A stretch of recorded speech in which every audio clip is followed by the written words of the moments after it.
Chapter 1. The White Silence. The world had ended quietly. Not with fire, not with bombs, not with some great roar of judgment, but with a long, unyielding shiver that crept across the continents and never left. In the year 2035, the ice was everywhere, spread across oceans, draped over mountains, sealing cities inside glass tombs of frost. It had been 20 years since the storm began, 20 years since sunlight had been swallowed by clouds that never broke. Inside Bunker 17, they had survived barely. For 2 decades, steel walls and ration tins were the only things separating 5 humans from the endless cold. Now the stores were gone, the filtration cracked, and the stale air had become poisonous to breathe. Survival meant stepping into the world again, a world no one truly believed was still alive. The door had taken 3 days to thaw. When the rusted gears finally screeched and gave way, the blast of cold hit them like a weapon. It wasn't air anymore, it was a knife, and it sliced every patch of exposed skin. Breath turned instantly to white fog, then froze against their scarves. That was the first taste of the surface. Not light, not beauty, not freedom, only pain. They left anyway. There were 5 of them. Jonas, the oldest, carried the shotgun. His beard was stiff with frost, his eyes glassy and bloodshot, but his voice was steady enough that the others followed him without question. Leadership wasn't a choice anymore. It was inertia. Mira, sharp-eyed and thin as wire, walked beside him, carrying a pack far too heavy for her frame. Her hands shook when she thought no one was looking. She was the one who had counted the rations, who had spoken the words none of them wanted to hear. "We can't last another week inside."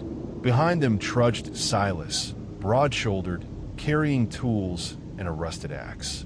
He had been a mechanic before the fall, strong enough to break open doors when they jammed, quiet enough to unsettle. Then there was Eli, too young for the wrinkles carved around his eyes, clutching a blanket wrapped around his body like armor. He whispered prayers no one answered. And finally, Kara, the last to leave the bunker. She lingered at the threshold until the others were almost swallowed by the storm, then stumbled forward, muttering to herself, lips cracked from chewing them raw. 5 shapes against the infinite white. The wasteland did not look like the world they remembered. There were no trees, no soil, no rivers. Only mountains of ice, dunes of powdered snow, and the faint silhouettes of structures half submerged, roofs and spires jutting like bones from a grave. Wind howled across the flat expanse, carrying with it a sound like voices, a trick of the storm that none of them admitted they heard. The sky was a bruise, dark purple under endless clouds. Sunlight had not pierced through in years, but there was a glow, faint, diffuse cold. It made everything visible but robbed it of all warmth, like wandering beneath a dying lamp. They walked for hours, then for days. Their food was thin soup melted from snow, a few stale crackers that Mira rationed with bitter precision. The cold leached more than hunger did. It gnawed at joints, cracked lips, bled color from their fingers. Sleep came in violent snatches, broken by shivers so violent they feared their bones might split.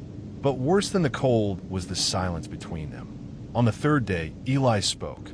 "Do you think anyone else made it?" His voice cracked, fragile as glass. Jonas did not answer. He only kept walking, eyes locked on the horizon. "Someone must have," Eli pressed. "Other bunkers, other—" "There's no one," Silas interrupted, his voice low and harsh. "You hear anything, it's the wind. You see anyone, it's your mind. There's nothing left." The boy flinched, clutching his blanket tighter. He looked to Mira for comfort, but she was staring at Silas, her mouth drawn thin. "You don't know that," she said. "Ido, Silas mattered. You'll see." The conversation ended there. The air felt heavier for it. That night, they camped beside the skeleton of a building. Its roof collapsed beneath the weight of ice. They made a fire out of splintered wood scavenged from within, huddling close until smoke stung their eyes. The flames did not banish the cold. The wind pierced through coats, through skin, through marrow. The fire was only a reminder of what warmth used to mean. Jonas sat with the shotgun across his knees, eyes scanning the horizon even though there was nothing to see but snow. Mira portioned out the last of the crackers, 1.5 each. "Tomorrow," she said softly, "we need to move faster. The food's almost gone." "Move where?" Kara muttered, voice trembling. She had not spoken all day. Now she stared into the flames, her eyes reflecting fire. "There's nowhere. You're just walking to die slower." Silas snorted. "She's not wrong." Jonas's eyes flicked to him, hard as stone. "We keep moving. There's a city north. Maps showed it before. If anything's standing, we'll find it there. And if nothing is?" Silas asked. Jonas's hand tightened on the shotgun. "Then we'll keep moving." Kara laughed, a dry, broken sound. "You don't even believe that." "None of us do." Her laughter lingered long after silence fell again. The first fracture came with the snowstorm. On the 5th day, the horizon vanished into white. Wind rose like a beast's howl, whipping snow sideways until it blinded them. They tied themselves together with ropes scavenged from the bunker, stumbling forward in a chain, each step an eternity. Eli fell first. His blanket snagged in the wind and tore from his hands, vanishing into the white. He screamed, breaking the rope's rhythm, dragging Kara down with him. Jonas yanked hard, hauling them upright, but Silas's voice cut through the storm. "Leave him."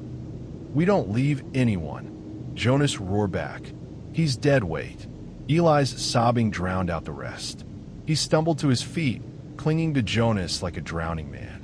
The group staggered on, but the rope felt tighter now, each tug more violent than the last. When the storm finally passed, their faces were raw with frostbite, lips split and bleeding. Eli's hands were purple, stiff, and useless. He did not speak again that night. Silas said nothing either, but the look he gave Jonas across the fire was clear enough. "You've doomed us all for him." The second fracture was quieter. They found the body on the 7th day. It lay half buried in snow, a frozen statue with its arms curled around its chest. The face was obscured by ice, but the outline was unmistakably human. Eli whispered. Someone else made it out. His eyes shone, wet and desperate. "No," Silas said. He knelt, brushing snow from the corpse. The flesh beneath was gray, cracked like porcelain. The eyes were gone, sockets packed with frost. "This one's been here a long time." Mira crouched beside him, staring at the frozen figure. Something twisted in her expression. Fear, maybe envy. "There could be more. Or worse," Silas muttered. Jonas shifted uneasily. "We keep moving. Don't touch it." But that night, Mira dreamt of the body. She dreamt it spoke her name. She woke with her nails dug into her palms, her chest heaving. Across the fire, Kara was already awake, watching her. Their eyes met, and in the silence between them, mistrust bloomed like frost spreading over glass. On the 9th day, food ran out. Their bellies cramped and twisted. Their legs trembled with each step. They melted snow for water, but it left them hungrier, emptier. Jonas promised they would find something soon, his voice fraying with each repetition. Silas began to linger behind, his eyes calculating, watching each of them as if weighing flesh on a scale. That night, Mira caught him staring too long at Eli's frostbitten hands. "What are you thinking?" she asked sharply. Silas's eyes flicked to her, then away. "Just survival." Her stomach turned cold in a way the wind never could. She said nothing, but when she lay down to sleep, she shifted closer to Jonas, away from Silas's shadow. The 10th night was when Kara snapped. They had camped in the shell of a bus, its windows shattered, seats coated in frost. The wind wailed through the gaps, a mournful scream. They huddled together, but warmth never came. Kara began muttering, at first so softly it could have been mistaken for prayer. Then louder, words tumbling out like broken glass. "They're still there, in the snow, watching, whispering." Eli stirred, eyes wide. What do you mean? She laughed again, that dry, broken sound. You hear it too. Don't lie. They're out there, waiting for us to stop moving. Shut up, Silas snapped. They want us to join them, Kara continued, her voice rising. That's what the storm is. That's what the silence is. It's not emptiness, it's them. Jonas lunged forward, clapping a hand over her mouth. Quiet. His eyes were wild, fear sparking in their depths. You'll drive us all mad. But her muffled laughter still carried through the night. And Mira, lying in the corner with her eyes wide open, realized she was no longer sure who among them was already mad. The wasteland stretched on forever. White dunes, black ruins, endless sky. They were 5 still, but something in the way they moved betrayed the truth. They were 5 pieces breaking apart, shards grinding against each other, ready to split. Every breath tasted of ice. Every step echoed with silence that was not quite silence. And somewhere, deep in that silence, the seeds of betrayal were already taking root. Chapter 2, Hunger Songs. The wind never stopped. It screamed across the wastes, rattling ice against the broken bones of cities long buried, hollowing out every sound until silence returned heavier than before. The silence had weight now. It pressed on them, heavier than hunger, heavier than frostbite. Jonas said nothing as they trudged onward, his shotgun slung against his back. Mira walked beside him, every step dragging, her lips cracked from thirst she refused to name. Behind them, Eli stumbled often, his blackened hands held stiff against his chest. Kara muttered under her breath, words torn apart by the wind. And Silas stared at them all, weighing, measuring, deciding. They were still 5, but the rope that bound them together was thinner than the one they had used in the storm. Invisible, fraying with every hour. By the 12th day, their hunger had grown into something alive. Mira counted the hours by the growling of her stomach, each ache sharper than the last. When she looked at the others, she could see the hollows deepening beneath their eyes, see bones pressing against skin. They had become strangers already, shadows of themselves, bodies wrapped in frost and desperation. At dusk, they found the shell of a supermarket, its windows shattered and roof collapsed under decades of snow. They staggered inside, their breath clouding the air like smoke, and scavenged through the wreckage. Jonas found shelves toppled, cans burst from frost. Mira found only shards of glass and empty wrappers stiff as paper. But Silas found something. A single tin wedged beneath debris. The label faded, the metal rusted. He turned it in his hands, eyes glinting. Food, he whispered. The others turned as one. Let me see, Jonas said. Silas didn't move. His hand tightened around the tin. I found it. We share it, Mira said, her voice brittle. Silas's gaze flicked from one face to another, his jaw tightening. For a moment, Mira thought he might bolt, might hoard it, might start the violence right there. But finally, he handed it over, slow and reluctant. Jonas pried the tin open with his knife. Inside was meat, gray, foul-smelling, gelatinous. The stench was enough to make Kara gag, but none of them turned away. They ate in silence, each taking a mouthful of rot, each swallowing against the sickness that rose in their throats. Hunger didn't care. Hunger was stronger. When the tin was scraped clean, they licked the rim, passing it hand to hand like a chalice. By the end, nothing remained but rust. Jonas buried the tin in the snow outside. That night, Mira dreamed of teeth, her own breaking, falling into her hands, sharp and bloody. When she woke, Kara was still muttering, Silas was watching, and Eli's breath came shallow and ragged. The cracks widened the next morning. Eli couldn't walk. His legs buckled beneath him, his frostbitten hands useless. He collapsed in the snow, his lips trembling with words Mira couldn't hear.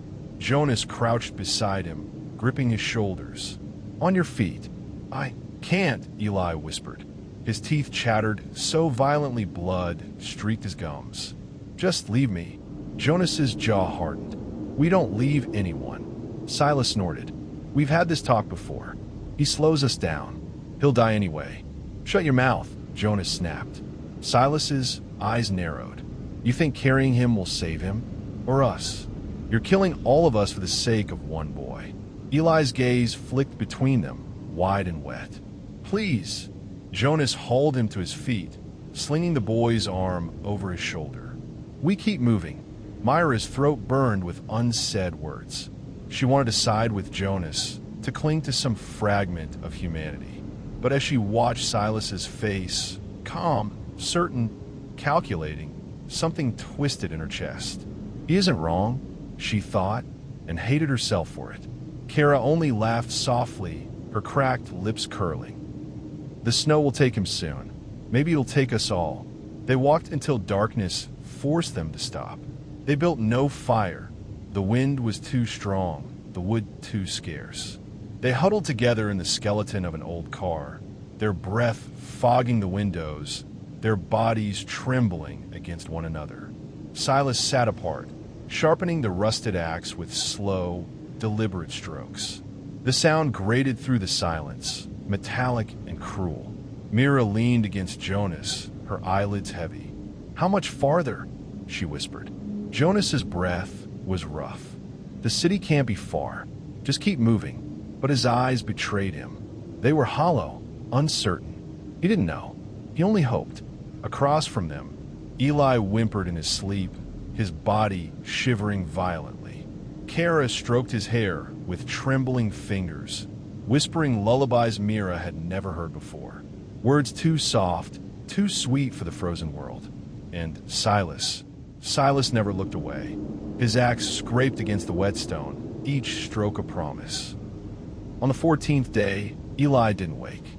He lay still in the snow, his lips blue, his eyes half open to the gray sky. His body looked small, curled against the cold, as if he had simply fallen asleep. Mira felt her throat close as she stared. A boy, no older than her brother had been before the world ended. Gone just like that. Jonas knelt beside him, pressing his fingers to Eli's throat. He waited far too long before he lowered his hand. "We'll bury him," Jonas said. His voice was rough, breaking against the wind. Silas's face darkened. "Bury him? In this?" He gestured to the endless snow. "It'll take hours. And what then? We starve while his body freezes inches away." Mira froze. The implication burned in her stomach, sharp and undeniable. Jonas rose to his feet, fury flashing in his eyes. "Don't you say it." Silas's lips curled. "You're thinking about it. We all are." Myra's breath caught. She hadn't wanted to admit it. She hadn't wanted to believe she could think such a thing. But hunger made monsters of them all. Kara giggled suddenly, her laugh brittle, echoing across the wastes. "The snow sings to us. It wants us to eat, to stay.